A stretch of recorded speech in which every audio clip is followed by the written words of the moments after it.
To me, the hardest part about being a vegan is coping with a not yet vegan world. And if you can relate, please have a look at this video because I want to share with you 5 tips on how you can cope better with a not yet vegan world as a vegan and especially as a vegan activist. My name's June Fuchs. I'm a certified life coach and I've been vegan since 2017. I've embarked on a journey to serve and support my vegan community as a coach and as a mentor to help them move through any mental health challenges that they face. Now, for us vegans, it is very common that we feel anger, frustration, sadness, and overwhelm when we look at the state the world is in. Can't blame us. It's a mess, right? So our mission and our vision here is to veganize the world and to veganize the world faster, but at the same time to also stay sane and happy doing so, right? We don't have to give up happiness just because we turned vegan. We actually should feel more of that, more happiness and more gratitude.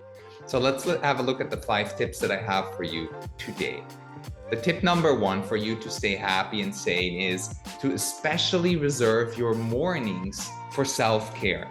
And now self-care can look many ways. You can either meditate, you can do any breathing exercises, you can journal, you can just read something. Please don't go into any activism first things when you wake up in the day. Like take a moment for yourself and just recharge, recover, get ready for the day, Do that with a ritual or a routine. Tip number 2, when you engage in any kind of animal rights activism, make sure before that you do something for yourself as well. Just take a moment to sit in calm, maybe write down your intentions, maybe sip a nice hot cacao, that's my thing. Whatever it is, before you go into heated debates, take a moment to center yourself and ground yourself and do the same thing afterwards as well. Tip number 3, when you go into any kind of outreach, any kind of vegan activism, maybe online or offline, does not matter. Make sure that you come with an intention. And the intention should lean more towards, I'm going to be present, I'm going to meet the people where they're at, and I'm going to guide them towards veganism instead of I'm going to throw facts at them and make them vegan on the spot. If you give people space to transform in the moment, they are more likely going to feel safe around you and transform in a conversation with you. If you start throwing facts at them and you start maybe even blaming or shaming them for where they're at right now, their mind shuts down and they're not going to be open to receive what you have to say, which is not cool for anyone, really. You're there to help them become vegan and veganize the world faster, and they're there to have the space to transform into a vegan, right? It's a mindset question. Tip number 4 is don't feel ashamed to take a break. Now, I've burned out due to vegan activism. I've done 2.5 years full-on activism, and I didn't really do any self-care in that time. So I burned out, and it took me about a year to get back. I was in a deep depression. I was suffering from my mental health. I had a lot of anxiety, and I was just flat. I couldn't talk about veganism. I didn't want to. And for that whole year, I didn't have any impact, really. For you, in order to prevent that, if you've just become vegan and you've just started your activism journey, please make sure that you don't believe it's selfish to take care of yourself. Self-care is the key for you to show up consistently.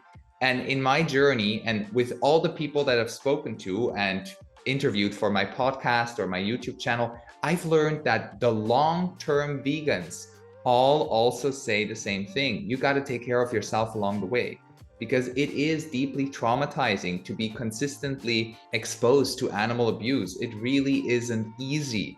So make sure you have your self-care in place in order to be an activist for the long run. Tip number 5 is your emotions do have space in vegan activism, which doesn't mean you should throw shame, blame, anger, and frustration in your conversations with pre-vegans or people that are on the transition phase to become vegan. Everybody is essentially, right? And your emotions have space, not there or less there, but more in your vegan family. Talk about how you feel, talk about these emotions, exchange with other activists, how they experience that, how they deal with that. I host a Facebook community group where we focus on these kind of things. We look at our mental health, we look at our emotions, and we talk about it. I even provide you with free trainings in there. So I'll leave you with the link down in the description. and just reach out to me. Just put a comment below. I'll also leave you with a link to a virtual journey that I've created. It's a free virtual experience that I'm taking you on, and it will help you land exactly where you need to be if you're ready to embark on a mental health and mindfulness journey in order to elevate your impact as a vegan in this world. And if you don't want to elevate your impact as a vegan in this world, then what the heck do you want? I believe we're all here to really expand veganism into the world, and I'm playing my role as a life coach to help you get there from your inner healing journey and radiate that vibration outwards. So reach out to me if that sounds cool to you. Leave a like, leave a subscribe to this channel and video. I'd appreciate that. Share it with your friends if you like what I'm talking about, and I'm sending you much love. My name is June Fuchs. Mwah. Peace out.